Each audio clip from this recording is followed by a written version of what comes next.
Let's do this. The Cult of Hockey podcast by the faithful and for the faithful. I am David Staples of the Edmonton Journal, and I'm here tonight with Bruce McCurdy. Hey, Bruce. Hey, David. How are you doing tonight? Well, the first thing that comes to mind is better than Darnell Nurse. Like, that was a horrible moment, and I'm still, honestly, I'm a little bit shaken by the level of violence in that play. Like, that was a really, really nasty hit. And I had a hard time concentrating on the game. I was partly because I was writing another post, and then I'm doing, I had a lot going on. I was writing a post about the hit, but I just also was kind of like, wow, like, man, did he get hit? I'm hoping that he's okay. And just as he was trending up.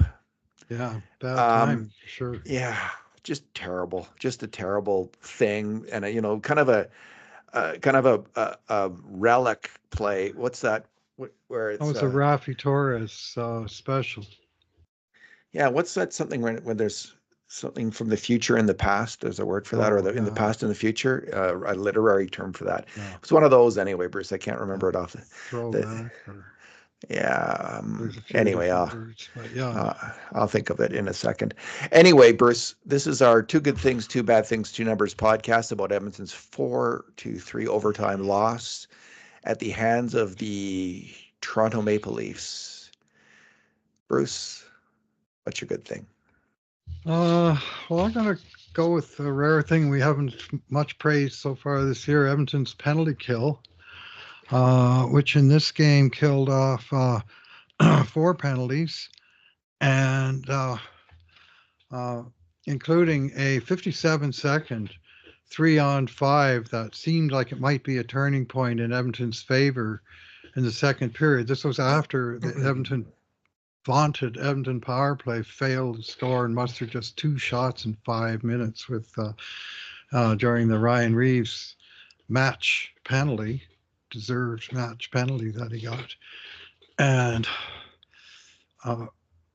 then Edmonton took a interference penalty. McDavid took an interference penalty when Tavares ran into him, and McDavid just went down, took Tavares with him, and somehow it was only McDavid who got the interference penalty.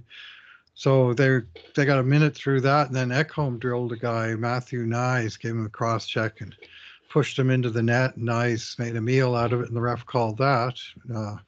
Ek wasn't too happy, but now it's 3-on-5 for a minute against a pretty good power play. I mean, they're missing, of course, Austin Matthews, who didn't play tonight, but the penalty kill was missing Ekholm, who was in the box, and Nurse, who was in the dressing room. And concussion protocol, presumably, never did come back.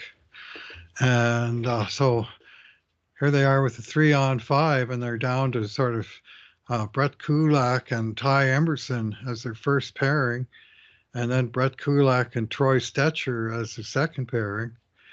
And then after that, it's Emberson and Travis Dermott, killing off the rest of the penalty. And not only did they kill it off, but they killed it like really well. They didn't need maybe one good save on a one-timer from top of the circle. But it wasn't like the goalie was getting peppered with shots. They deflected a couple into the netting. They got the puck out and down the ice, which was big right off the bat. And they made, kept Toronto to the outside for the most part, and good on them. And when they came out of that penalty kill, like the way it seemed like it was going to go was they weren't going to score on the power play, and then Toronto would score on the 5-on-3, and then maybe again on the 5-4, and come out of it with the lead. And at least the PK held up to its part of the bargain and killed those 2 off. And then the Zebras proceeded to put their whistles away for the entire rest of the game after that, after each team had a big opportunity of different types. And for Edmonton, the PK was the unit that came through. Toronto went 0 for 4, and they only had 4 shots in 7 minutes that they had the power play, including one of those minutes with a double power play, 5-on-3. So good work by those guys, especially when you consider who was left to kill the penalty. Troy Stetcher, man, he made one great play to to win a battle along the boards and get the puck out and down the ice to kill off those last few seconds of that 5-on-3. That's another sort of specific moment that I'm remembering now as I think back on it. There was a few battles being won by Oilers in that, especially in that 57-second interval, which is an eternity when you're down 2 men. Yes. You know, they shoot the puck down the ice off the face-off, and you think, well, that's going to, now it's saying that's going to kill 20 seconds, and they come in over the blue line. There's like 9 seconds gone, and there's still most of that power play left on the board. But they got the job done, and they kept their team in the game at that point. Stitcher was really good in this game, I thought, or good. Yeah, he was buzzing around, getting his job done. Thought it was his best game. I thought Emerson had a decent game, a few mistakes, but I thought he was pretty good too. It wasn't Connor McDavid's best game, Bruce, because he no, it was not. He had a couple of mistakes. Did we take him on the first goal against? Let me just see that. Yeah. What did he do? Up. Emerson gave him a short pass just at the bottom of the that's circle, right. And Marner checked it off of him. He couldn't. Normally sure-handed Connor McDavid was not on that play, and then in the third goal, his pass to Corey Perry. Initially, I didn't think it was his fault at all, but if you look at it again, he had a fairly safe pass to make to Corey Perry around the boards, but he just tried to fire it over, and it got deflected down the ice. OEL got a stick on it, yeah. Yeah. Anyway, but Bruce, what a fantastic play on the tying goal with like a minute 30 left in the game. He gets that puck and he just goes for the net. He goes around one player, charges in the net, puts the puck in there, and it's batted around it a bit. Nugent Hopkins is battling for it. It goes to Draisaitl, slams it in the net. What a great attack by Connor McDavid. Not only that, and I watched the replay numerous times, and I could never be sure. I could see why Toronto didn't challenge this, but it looked like McDavid may well have knocked the goal stick out of Stolarz' hands and upset Stolarz. It looked like Stolarz kind of flopped back.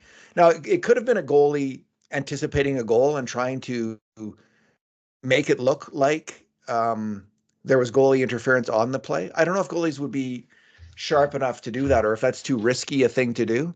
But if they can really sense a goal's coming against them, like just kind of pretend you've been hammered hard. But anyway, he did lose his stick. I couldn't tell if he dropped it or McDavid knocked it out of his hands.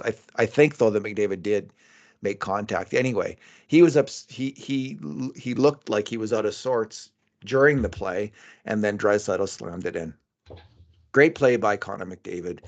Absolutely brilliant play. He also scored a nice power play goal, did he not? Yeah, on the rebound, wide open rebound off Draisaitl's initial shot that was blocked by Hyman in the crease, I guess, and went to McDavid, and he just slammed that in the net. So, couple great plays by Connor McDavid. He had a really nice chance in overtime as well, rushed up the ice. But then, of course, there was the overtime turnover on their 2-on-1 Draisaitl McDavid's, which led to the winning goal. But I thought that was just that play was pure McDavid genius, that assist on the tying goal. Yeah, well, he needed to have something go right, David. It wasn't really his night. Yeah, he was the last Oiler to touch the puck on all 3 Toronto goals in regulation time. The first one, he coughed it up Emerson threw him a really short pass at the top of the goal. I'm sure he wasn't expecting it. Like, he was in good defensive position. All of a sudden, there was the puck, and there was Marner all over him, checking it off of him, and wound up with 2 Toronto guys on the edge of the crease stuffing it in. And then on the second one, which you're going to talk about, when Bouchard's pass went astray, it was McDavid that had hit in the slot and went right to the goal scorer. And then on the third one, it was McDavid's pass across a Ekman Larson tipped out and eventually resulted in a Toronto breakaway because 3 Oilers defenders all decided not to chase the puck, and Bobby McMahon decided to chase the puck hard, and he won a race that really wasn't even a race because no one else was participating in it. Yeah, it looked like Bobby McMahon was suddenly Yvonne Cornway out Yeah, there, like the Road Runner. yeah, He was moving fast. I don't know. yeah, That guy's caught some lightning in a bottle. He had a pretty good game. Bobby yeah, McMahon did, but yeah. not good enough by the Oilers, obviously. Yeah. Anyway, we're moving on to our bad things. Bruce, why don't you get right to it? Yeah. Yeah. Uh, I'm going to go with it's a tough one. I think I got to pick Evan Bouchard for having a pretty tough night in general. He keeps missing with his shots. Man, oh man, he had 11 shot attempts tonight, and 2 of them were on net. It was 11.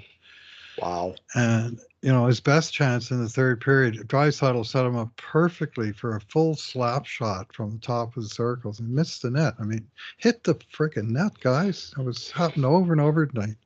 Shots were missing. A few times those words were ringing around the McCurdy living room. Hit the freaking net, or close to that. Uh, uh, anyway, they didn't hit him, and Bush was bad on that, but he had just a horrible game turning. It was actually 2 different shifts, even though the 2 goals came 59 seconds apart. And the first one, this was the giveaway where he actually made a good play to gather possession. He came out behind his own net, nobody on him, and he's got no right winger outlet pass because Corey Perry is kind of in the middle of nowhere. And McDavid's in the slot, but he's got a partner and he's got like lots of room up the boards. And the play, I mean, I said the same thing last game. 2-1 lead in the third period. Don't be taking stupid chances. And so watch the original, like the live angle view of this goal and look at who it is that he's passing it to. Yeah. Bouchard. He's passing it to a guy in the far boards who literally is going to the bench for the line change. The other guy, the new guy, Janmark, jumps over the boards because it's just thinking it's a line change. Then he dives back over the boards because he doesn't want a too many men penalty. So, I mean, if Bush makes the pass, he might get a too many men penalty. Like, what is the upside here? Passing it across the middle of the defensive zone to somebody making a line change? Like, get your head in the game, man. Get your head in the game. And anyway, and then he didn't execute the pass. He bounces it off of McDavid. And whoever it was happened to be hanging around the slot. Was it Nice? Yeah, it was Nice. Jumps on it and he drills a shot through Stu Skinner and in, and it's 2-2. And then they have a different line out there. So it's Bush is on the bench for a bit, and then when he comes back out, it's 2-2. It's just game's just been tied. And this is the one where the pass from McDavid gets tipped by Ekman Larson. And it bounces past Bouchard off the boards and all the way down almost deep into Edmonton territory. And Bush, it's like he didn't recognize in the slightest. It's like, oh, I got to go back and chase it like we're on the power play and nobody's going to press. And I can just sort of loaf my way back there. And while he's loafing, what's his name? Bobby McMahon is speeding up the ice, and Bush sees him, and he just doesn't even react. He just sort of, oh well, like he looked like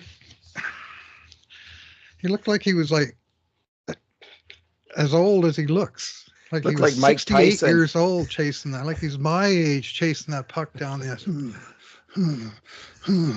McMahon's just right up the middle. And he's on it. And it's not just Bush. Zach gets beat. It's Skinner that gets beat. And I'm going to talk more about that in a bit. But for those kind of mistakes, when you got a 2-1 lead in the third period, you don't expect your Norris Trophy contending defenseman to make 2 weak defensive plays in a row that cost you the tying and go-ahead goals. Not good enough. And Bruce, they had that at that point. They had that game locked down. They were all over it. They dominated had that the third game period. locked down. Bruce, Toronto hadn't had a grade A shot since 7 minutes left in the since Second 7 minutes left in the first period, Bruce. They didn't have a Yeah. grade A shot, Toronto, in the second period. They hadn't had one Right. in almost 2 full periods of play. Yep. Toronto, Edmonton had really played a solid defensive game. Mhm. And all of a sudden, Bruce, Corey Perry, the guy he was trying to pass to, it would be one thing even if the guy was fresh and breaking up the ice, he could get a breakaway. Corey Perry, 39-year-old Corey, he had been on the ice for 1:05 by then. Okay. Is this on the 2-2? This is on the turnover where he hit McDavid in the butt. Yeah, he wasn't passing to Perry. He was Wasn't passing it? to the left winger, which probably was Nugent Hopkins, who was going basically Perry's on the heading ice, for the Bruce. bench. Yeah, he No, was on the ice, but Perry well, wasn't where he needed to be, which is on the right wing boards to take because an they're all outlet going to the pass. bench, Bruce. I think I'm saying Perry No, because I yeah, think it was Perry was Perry. nowhere near it. It was Perry and Skinner on the ice, Bruce. Nugent Hopkins wasn't on the ice then. Anyway, Okay, it was Skinner. Okay, I saw the three heading for the bench, and I saw the other three jump over the boards, which was Janmark. All the left wingers have a 3. So, and well, they were you so may be far right. off in the distance. Well, watch the live, like the original camera angle. They go low into Bush's corner, and they show what he's looking at. And what he's looking at is a teammate going to the bench for a change. Yeah, and it's the left winger. Anyway, it's the right Bruce, winger's on. And they had been out there. So they'd been out there, Skinner, Perry, whoever the heck he was passing to. Dump it. You just Bruce, dump they had it. been out there for a minute, okay? Yeah. And it would have been a hard minute. They had been moving around the offensive zone. They had been up and down the ice a couple times. They should have got off the ice, those veteran players, about 15, 20 seconds before, because they went up the ice, like they won the puck and then they went up the ice again. Like they shouldn't have, all of those guys, all the veterans out there should have been off the ice earlier, I'm also going to say. And anyway, they're all tired. And Bouchard, he's got to just basically, Bruce, he might not have a good play because all those guys have to get out. He might have to eat the puck or buy for time or just lob it down the ice. That's the play. They were doing it all period. But he had total up and out. mind fart on that play. He just can't do that brain fart on that play. He's got to get it out. If you want to win in the National Hockey League, you got to have your head in the bloody game. Yeah, like the breakaway goal was weird. I don't know, like it was almost like Eck, you get it, Bush, you get it, and neither guy gets it. And the guy steams up the middle and embarrasses them both. It was total. Both are total.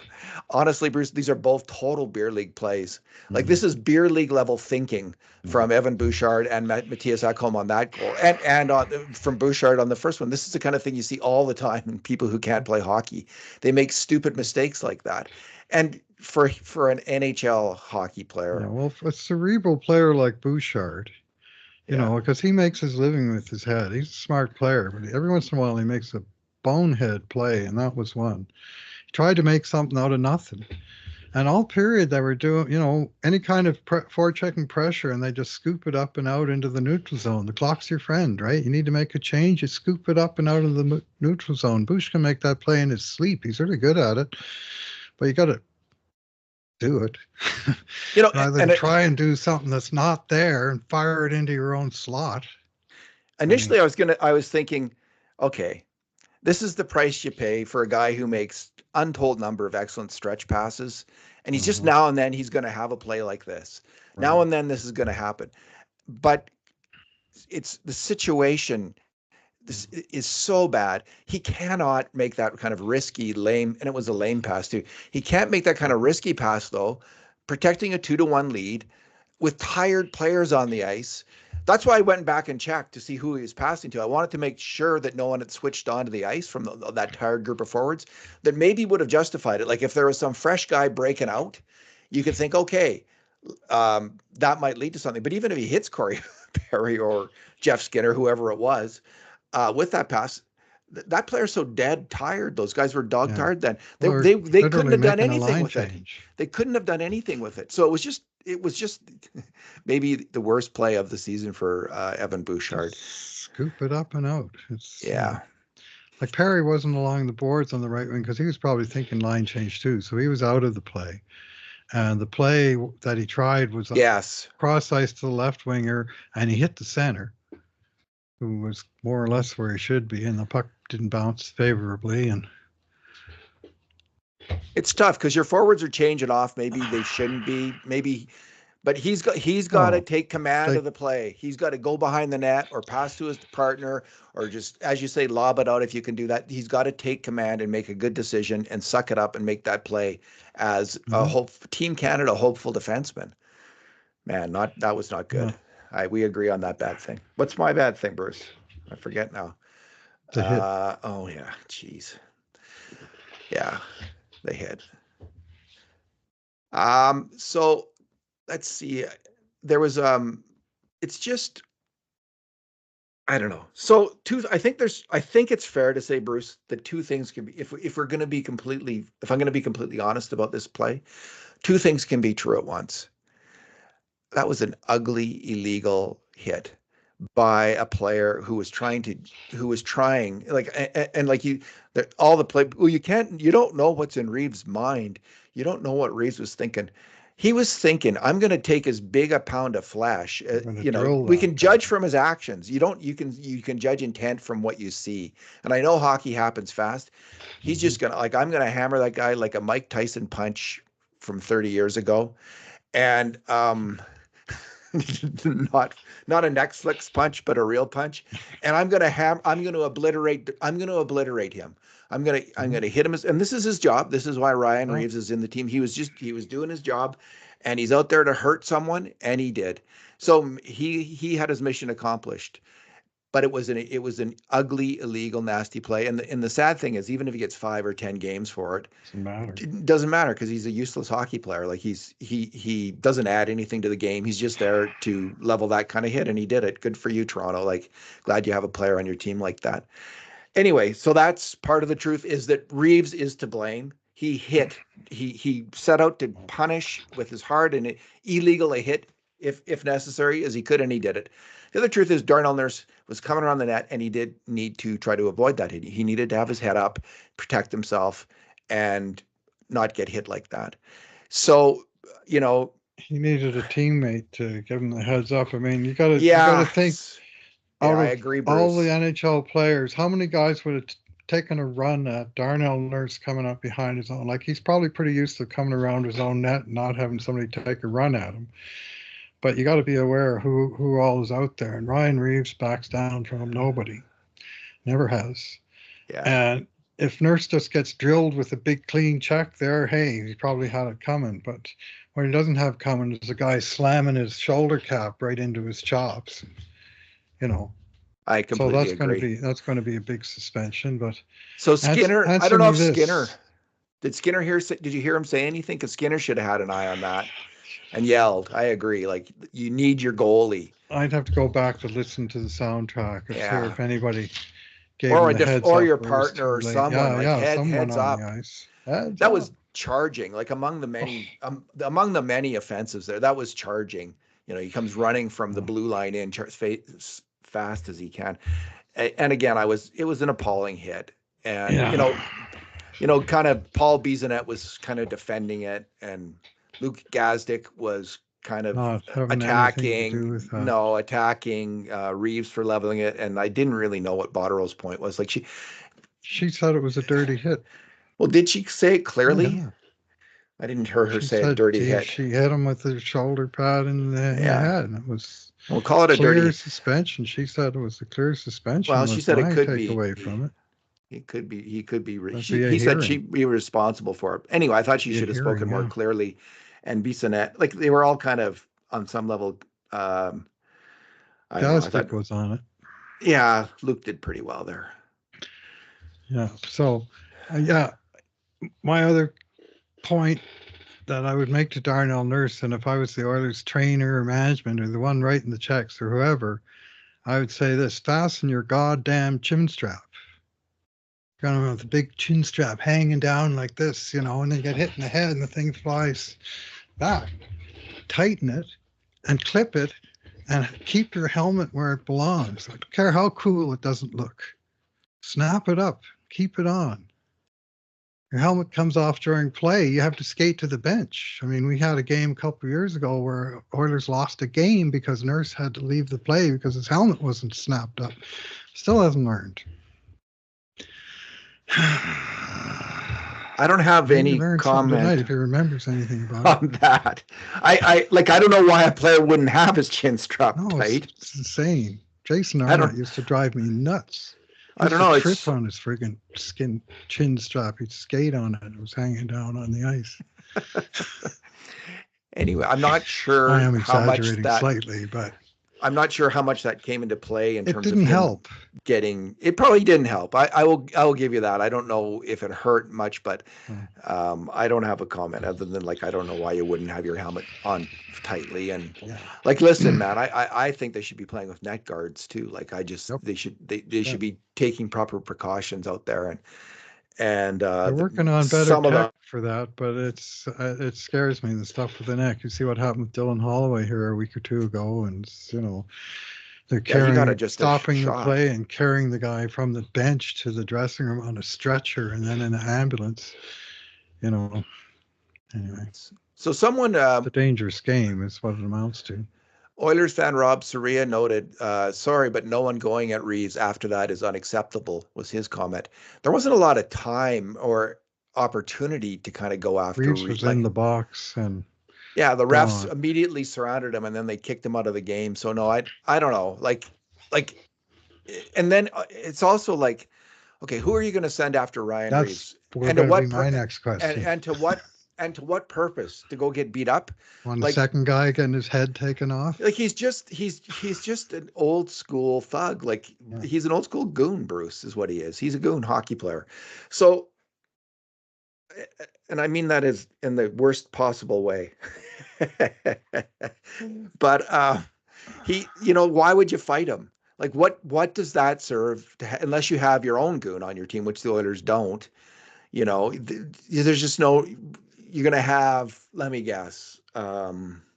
Corey Perry go fight Ryan Reeves. Like, that would be a gutsy thing, or Vasily Podkolzin. Like those would be the two main candidates, and they might do it. Well, But Janmark was out there. He might have done it. yeah, but do you want that? Like, I don't want any of those guys to fight No, Ryan Reeves. they're going to Like, get it's their just stupid. head You're just beat in. They're going to it's get two guys injured. yeah, no, exactly. So I don't know about that. Like, I guess you could try to injure a Toronto player, like that whole idea, but it's just I don't know. It's why is he in the NHL is my question. If the only suspension will hurt is if they suspend him the rest of the year and say we're done with you, Ryan Reeves, as a hockey player, you're out. And that Torres when he got the 41 gamer there or after Cook. he did the same thing for the 50th time. Wasn't it Matt Cook that he got a really major suspension at some point? Like Yeah, some players have gotten that, and just at this point, just you're done. We've had enough of you. You're out. Toronto, you should never have signed him, and he's on your cap too, by the way, kind of thing. Anyway, that's what I would like to see. Well, my question is not this: going to happen. who was missed more in the third period? Ryan Reeves by Toronto or Darnell Nurse by Edmonton? And it's no contest. Reeves wouldn't have seen the ice in the third period regardless. And Oilers were down one of their main defensemen. Yeah. What's your number, Bruce? David, my number is 877. Tonight specifically, it's 818. Save percentage from Stuart Skinner in this game. 877 is his save percentage on season. I've been defending this guy, and I've been defending the fact that he is. They always have a small budget for goaltending. They have a young netminder on what I see as a value contract, and who's almost always the second highest paid goalie on the ice, and a lot of nights always the second best goalie on the ice. And this was another one of those games. He got outdueled by Anthony Stolarz. My problem is this. In the third period and over, you say in the second period there was no grade A shots. In the third period there was two, and they both went in. And in overtime there was one, and it went in. Toronto had 7 shots total, 6 in the third, 1 in the overtime. 3 of them went in. Make a save, man.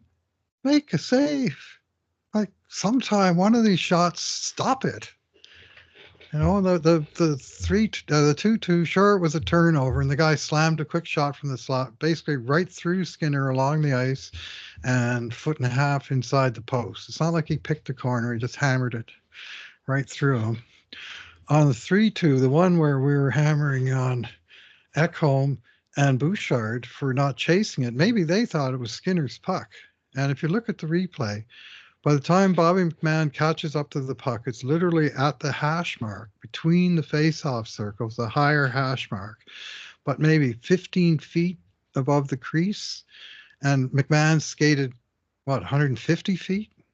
And Skinner is sort of in no man's land, 2 or 3 feet outside of his crease, but not going to get the puck, which he basically took one step early. It's his play all the way. And maybe he misjudged how fast it was coming, and maybe he misjudged how fast McMahon was coming, but he wound up in no man's land. So not only did he not come out to play the puck, but McMahon, it might as well have been an empty net goal. He just kept skating and went around Skinner and slammed it into the net, and there was like no real chance to make the save. He was not positioned to stop the puck nor to play the puck. And that was disastrous. And then in overtime, you have Anthony Stolars, stopping McDavid from the slot in the first 15 seconds. Good, hard, low shot, makes the save.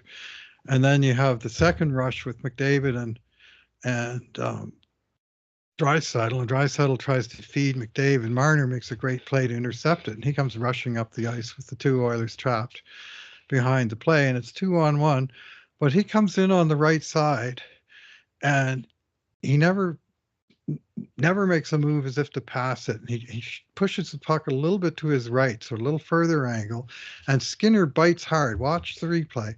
He drops his right knee, throws his glove up. He thinks that Marner's trying to go high on the short side. Wham! Marner puts it in off the far post, just above the pad. And Skinner's right pad is immobilized because of the movement of his body before the shot is ever taken. Not square to the shooter, beaten. And the Oilers were beaten, and a big part of the reason they were beaten in this game, and the big part of the reason they haven't been able to hold leads in the third period for a while, is their netminders haven't come up with those big stops when they needed them down the stretch.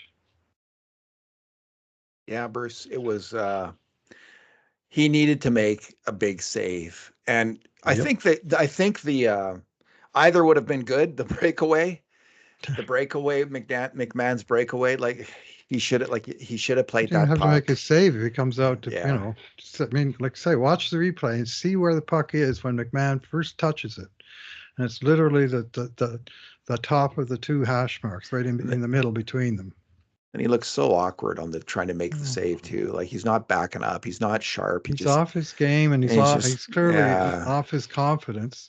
Like I say, I've been defending him because he's in a difficult situation. But at a certain point, he has to grab the bull from the horns and start playing better goalkeeping. After 3 blown leads in 3 games this week, I'm getting near the end of my patience as a fan. Like I say, I've been defending the guy, and I'll continue to. But tonight, he had a crappy game. By the way, the word for Ryan Reeves is he's an anachronism. That's the one. Yeah, that's the word. Yeah. And then the overtime, it's a good comparison. The McDavid shot, the Marner shot, similar degrees of difficulty probably. And Stuart Skinner, he's one of the worst goalies off the rush in the NHL this year. And I don't know what the numbers were last year, but man, he has played well. He's played well. Played well in the playoffs when he finally got it together. He goes on usually some solid streaks. He could start a solid streak this year at any point. He often does, and he'll go like 10 games at a time where he's real solid. But it's time that we saw some of that. Now would be good. Now would be good. Speaking of solid streaks, Bruce, the Oilers really did miss Nurse in this game because after a really rough start, first 10 games, up and down, inconsistent, but just some really bad moments and bad overall. In the last 7 games, Bruce, he was really coming on. 8, including this one. His first period was good. He had a really nice block shot. So we grade the players on grade A shots, Bruce. So for the first, especially at even strength, how many do you help create for your team? How many do you make major mistakes on? So in the first 10 games and 175 minutes, he made major contributions to 13 and major mistakes on 26 against at even strength.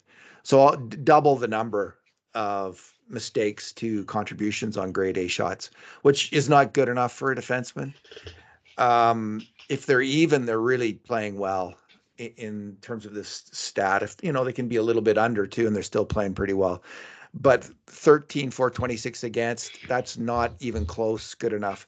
But in the last 8 games, including this one, he's had 17 major contributions to grade A shots and just 10 mistakes against. He has been the Oilers' best defenseman in this 8-game run before he got hurt here. He has been really playing well. And it's not silencing his critics, but he's encouraging his fans. He's encouraging people who defended his contract, believed in the contract, believed in the player. This includes both me and you. And I think he had been playing. I don't believe in the contract, but I do believe in the player. I think he's overpaid, and I don't think there's a thing you can do about it.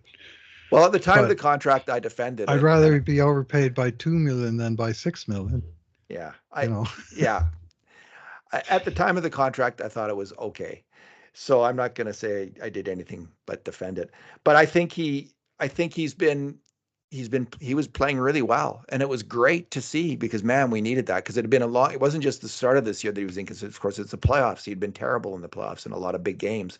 They will not win the cup until Darnell Nurse is at least good, or at least average in the playoffs. Good in the playoffs would be super. And so he was good in these 8 games, and now we'll see. Now your son Kevin heard Jack Michaels on the radio, Bruce, say that apparently Nurse was joking around after the hit with the trainers, which was really encouraging news. I hope that's correct.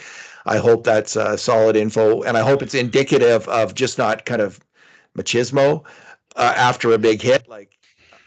Yeah, because you never that was brutal. Like the fear that he's concussed in a major way. That's what I'm worried about, and he's going to be gone 2 or 3 months. He did the thing with his hands. There's a word for it. Right after the hit, and that had me extremely concerned. Fetal position. Yeah. Kevin has a word for it that he calls it when a guy gets hit and he just kind of his hands curl up, and there's a name for it anyway. But I thought by the time he skated off, I thought, he's looking better than I thought. Like he's going off under his own power, and he sort of looks like he's got his composure together again. Because when he first got hit, he did not look together at all. And apparently, why would Jack make that up? And he said he won't be back. But good news is that he was trading barbs with the trainers as opposed to getting rushed to the hospital. It's called decorticate posturing. Decorticate posturing.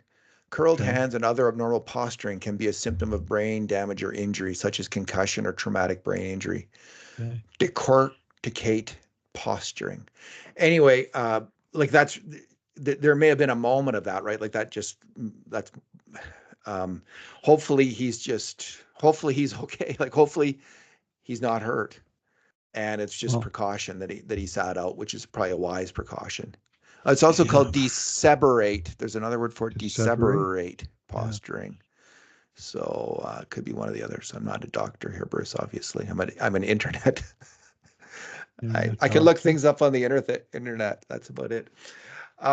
Anyway, there might even be reports out now because we haven't been following the post game. But you know what?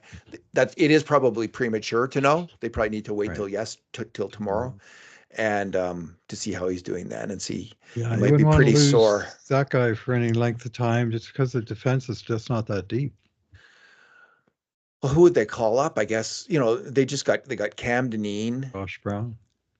He's the right side. Like they don't even if you're going to look for left shot defensemen now. Who are they? It's Cam Dineen and Noel Hoffenmeyer. He's hurt. He's only playing a few games, so I don't even know who. That new guy they got is a righty. Is a right shot player. When's their next game, Bruce? Doesn't much matter. It's Monday and then Tuesday. Montreal and Ottawa. They're on Amazon Prime on Monday, and then great, back in regular TV land on Tuesday.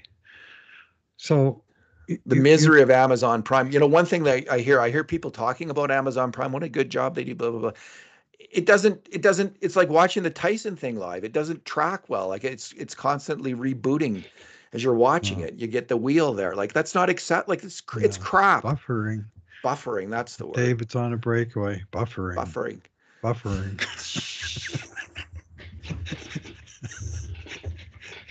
Drive you nuts. So here's a stat for you, David, on the subject of Darnell Nurse. Yeah. Okay. Three-way tie among Oilers defensemen for even strength points so far this year, 8 points each. Evan Bouchard, Matthias Ekholm, Darnell Nurse. So now consider this fact, that 5-on-5 this year, Evan Bouchard has played 178 minutes with Connor McDavid. Ekholm's played 172 minutes with McDavid, and Nurse has played 40 minutes with McDavid. Right? Like you got the big pair, like you got the stacked unit, and it's all fine. I'm good with it. But the fact is that Nurse has actually been productive, playing with, some with Draisaitl to be sure. I'm just tying them to McDavid, but the difference is extreme. And Nurse has got 8 points, and he's been outscoring for, the first 7 games. Nurse was playing second pairing, and his partner was either Travis Dermott or Troy Stetcher. And I mean, due respect to both those guys, neither one of them I would call a second pairing caliber NHL defenseman. And when you got all your top players stacked on your first unit, then a lot of nights you're losing the matchup on your second unit, especially if the other coach decides, no, I don't want to go power on power. I want to put my scorers out against Edmonton's next. I want to put my top defensive guys on McDavid, and I'm going to unleash my top guys on their second pairing, which is Nurse and whoever, and they were getting caved. So the coaches had to do something about it, and the coaches did do something to them. My hat is off to the coaches in terms of how they handled this with Kulak and giving Kulak and Nurse a bunch of shifts and still saving some of their shifts to play with the guys down the lineup. I thought they did the best they could with what they had, and Kulak really responded. Like he's the hero of the piece. But funny thing that once Nurse got an actual, proven NHL caliber partner with him, his results started getting way better immediately. Yeah, Bruce, I think they're now 5 goals for and 1 goal against at even strength, Kulak and Nurse, because they were on that for that one tonight. They didn't have much to do with it, but they that is a big difference. In the first 10 games when he had that bad run of as I was describing, he was hardly with Kulak at all. And since then he's been with Kulak I think it's about 40% of the time, and before it was about 15% of the time in the first 10 games. So that's a major difference. And I'm saying, do it even more, like 60-70% of the time with Kulak. Might not be a bad idea. Although I do like the Kulak and Emberson pairing. Okay, I think that they work very well together, and I think Emberson's playing they're better. They're a good third pairing, Kulak and Emberson. They sure. So they've traded away Gleason, Bruce. I was looking at which left shot D-men do they have, and most of them are rights. There's Brown, right, Kemp, right, Wanner, right, Ronnie Attard, White is right. Was I saying white or right? Anyway, they traded away and Connor Carrick is a right shot, and Ben Gleason is gone. The guy they would have normally called up in if someone got injured. So yeah, they're a little short right now. Fortunately, left shot D-men are not the hardest thing in the world to acquire. So perhaps that's going to be in the cards. I guess Justin Schultz wouldn't be in the offing. Anyway, we're getting ahead of ourselves. Nurse may be good to go. And he's a tough guy. He plays hurt, but I just hope this doesn't. He was going really well, and if that can an injury, this could especially throw off. Get your bell rung, Yeah, and come back and play with it, not really be fully. We've heard this. How often have we heard that from NHL players? They get a hit like that, and then they're just not the same the rest of the year, right? Like that is such a common story from NHL hockey players. So fingers crossed with Darnell Nurse. All right, Monday. So they played. They had 7 D-men tonight. So when Nurse went out, they had Bouchard and Ekholm 25 minutes each. Kulak 21.5 minutes. Emberson Stetcher 15, Emberson 14.5, Dermott 8 minutes. Like he's the bottom guy on the totem pole, and it's not close. He's been sitting out until Arvidsson got hurt, and he came and played 2 games. The other game he played 5 minutes against Nashville. So it wasn't like they were really elevating and still had 3 pairings. They were really patchwork. Yep, The and rest that's of what this they're going to game. be. Yeah, Dermott was okay in this game, but they don't see a lot in him, and he just hasn't played that well yet. So I think Stetcher's stepping up, and Emberson is too. Like they're both trending up, so we'll see. Bruce, let's leave it there. Unless you have any final thought, you good? I think I just spilled out 2 or 3 of them already, so time to shop. Okay, Bruce, thanks for talking tonight. Yeah, thanks for listening, everyone. And in the meantime, and in between times, this has been another edition of the Cult of Hockey podcast.